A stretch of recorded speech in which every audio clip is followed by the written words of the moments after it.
بسم اللہ الرحمن الرحیم. ٹوڈے ٹاپک از کنولجنس یا تشنج یا اینٹھن. اس مرض میں جسم کے بعض یا کل اختیاری اور غیر اختیاری عضلات میں جلد اور باری باری پھڑکن اور اینٹھن پن پیدا ہوتا ہے اور مریض کسی قدر بے ہوش بھی ہو جاتا ہے.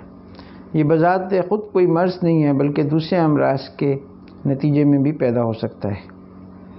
تشنج کی بہت ساری قسمیں ہیں، جیسے ٹونک سپاسم جسے متواتر جھٹکے کہتے ہیں، کریمپس یعنی بعض اوقات مسلز کے کسی خاص مسلز میں کھچاؤ پیدا ہونا، کلونک سپاسم جس میں تشنج کے ساتھ متفاوت اور جھٹکے دار حرکات پیدا ہوتی ہیں. اس کے علاوہ ایکلیمپشیا جس میں مرگی جیسے تشنجی دورے پیدا ہوتے ہیں اور ایک خاص کنولجنس کہلاتے ہیں جس کے اندر تشنج بے حد شدید ہوا کرتا ہے. اس مرض کے اکثر اسباب میں صدمہ، دماغی چوٹ، زیادتی، دماغی تھکن، کمی خون، دماغ کی سوزش، دماغ کی جھلیوں کی کوئی سوزش، دماغ میں کوئی ٹیومر کا پایا جانا یا دھوپ لگنا، شدید دھوپ لگنا، مرگی، قزاز یعنی ٹیٹنس، سکتہ بولسمیت یعنی یوریمیا، گردوں کے فیل ہونے کے نتیجے میں، یا شراب کا زیادہ استعمال، یا کچلا یعنی ازراکی کے مرکبات کا کثرت استعمال، اور اس کے علاوہ پیٹ کے کیڑے، دانت نکالنا، قبض، مثانے میں پتھری ہونا، سردی لگنا، خوف کھانا،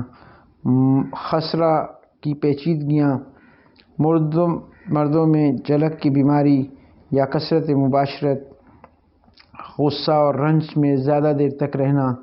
عورتوں میں ایام شباب میں فطور حیض کا ہونا، یا نفاس ایام حمل کے بعد 40 دن کے اندر مختلف قسم کی پیچیدگیاں یا ہمہ پرسوت، یہ تمام اسباب مل کے عضلاتی تشنج یا اینٹھن پیدا کرتے ہیں. اس مرض میں مریض دفعتاً کسی قدر بے ہوش ہو کر ہاتھ، پاؤں اور جسم کے دوسرے عضلات کو حرکت دیتا ہے اور عضلات سکڑ کر سخت ہو جاتے ہیں، آنکھوں کے ڈیلے اوپر کی طرف گھوم جاتے ہیں، چہرہ اول سرخ اور نیلا ہو جاتا ہے اور سانس مشکل لیتا ہے. لہذا اس مرض کو ڈائگنوز کرنے کے لیے ہمیں ڈفرینشیل ڈائگنوزس کے لیے ایک چیک لسٹ بنانی ہوگی اور اس کے مطابق مریض کی ہسٹری لینا انتہائی ضروری ہے. ایک جھٹکے وہ ہیں جو ٹرو ایپیلیپسی کے اندر پیدا ہوتے ہیں، خالص ایپیلیپسی، جس کے اندر dysfunctioning firing of the abnormal neurons ہوتے ہیں، اور ہوتا یوں ہے کہ ایک نیورون میں فوکائی بن جاتے ہیں برین میں، یعنی چھوٹی چھوٹی پانی کی تھیلیاں بنتی ہیں جن میں کرنٹ سٹور ہو جاتا ہے، اور جب نارمل کرنٹ اور امپلسز برین میں فلو ہوتے ہیں اور ان چھوٹی چھوٹی تھیلیوں کے اندر جو سٹور ہوا ہوا کرنٹ بھی باہر نکلنا شروع ہوتا ہے، یہ دونوں کرنٹ کی سپارکنگ سے مسلز کے سینٹرز میں فطور پیدا ہوتا ہے اور اس کا اثر عضلات پر جاتا ہے اور عضلات جھٹکا کھانا شروع کر دیتے ہیں. اس کے علاوہ دماغی چوٹ، ٹراما، ایکسیڈنٹ یا برتھ برین ایکسیڈنٹ جو ہے وہ بھی اس مرض کا باعث بن سکتی ہے. اس کے علاوہ مختلف قسم کے بخار یعنی کہ میں بھی جھٹکے لگتے ہیں، خصوصاً میننجائٹس وغیرہ،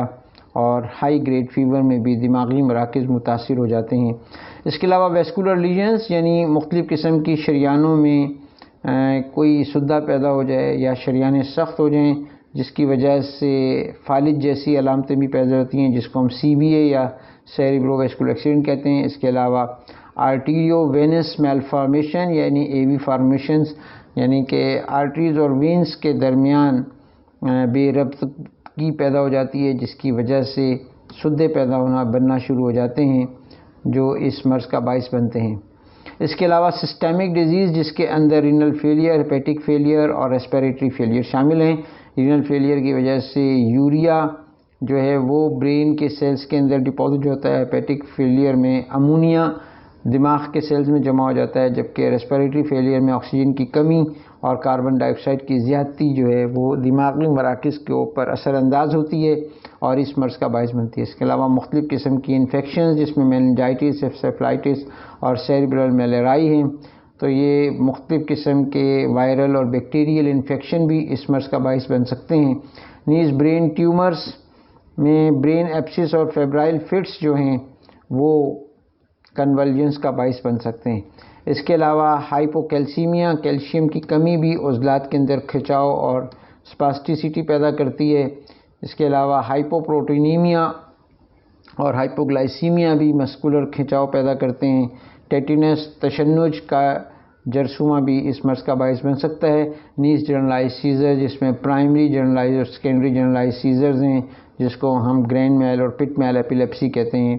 اس کے علاوہ فوکل اور پارشل سیزرز ہیں جس میں سمپل پارشل ہیں جس میں سادہ جھٹکے لگتے ہیں جو جلد ٹھیک ہو جاتے ہیں، اور اس کے علاوہ کمپلیکس پارشل سیزرز ہیں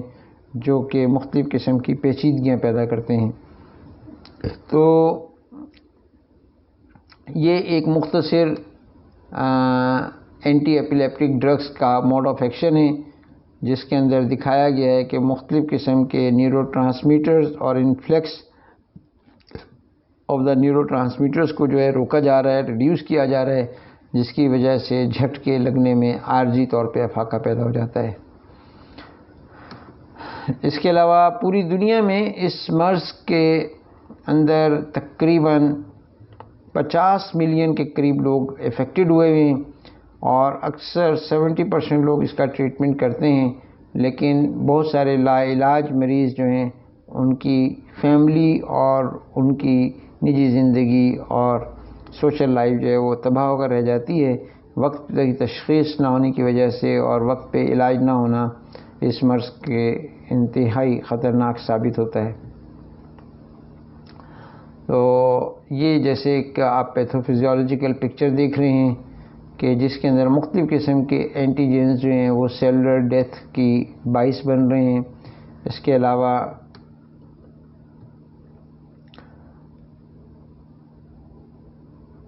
کورٹیزول لیول، تھائرائڈس امبیلنسز بھی اس مرض کا باعث بنتے ہیں۔ لہذا اس مرض کی مزاجی تشخیصی اور صحیح پرہیز اور غذائی اس کی شفا کا باعث بنتا ہے۔ اس مرض میں سبب کو تشخیص کر کے علاج کیا جائے۔ فیورز کی صورت کے اندر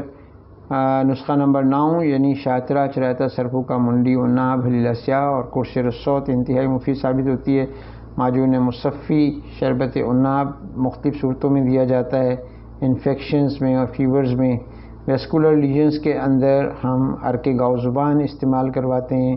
اور زعفران کے ساتھ استعمال کرواتے ہیں، یا زعفران اور کرس ریٹھا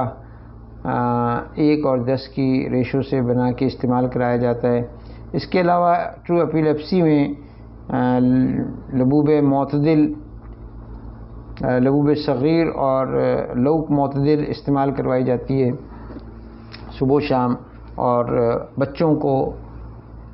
روغن لبوب سبا 2 قطرے ناک میں ڈالنا اور 3 ml صبح و شام پلانا بھی انتہائی مفید ثابت ہوتا ہے۔ اس کے علاوہ برین ٹیومرز اگر ہیں تو برین ٹیومرز میں کرس ترفلا یا اطریف المنڈی، عرق منڈی انتہائی مفید ثابت ہوتے ہیں، اور مختلف مصفیات اور مزاج کے مطابق غذا اور پرہیز کی تجویز انتہائی مفید ثابت ہوتی ہے۔ بہت شکریہ۔ السلام علیکم ورحمۃ اللہ۔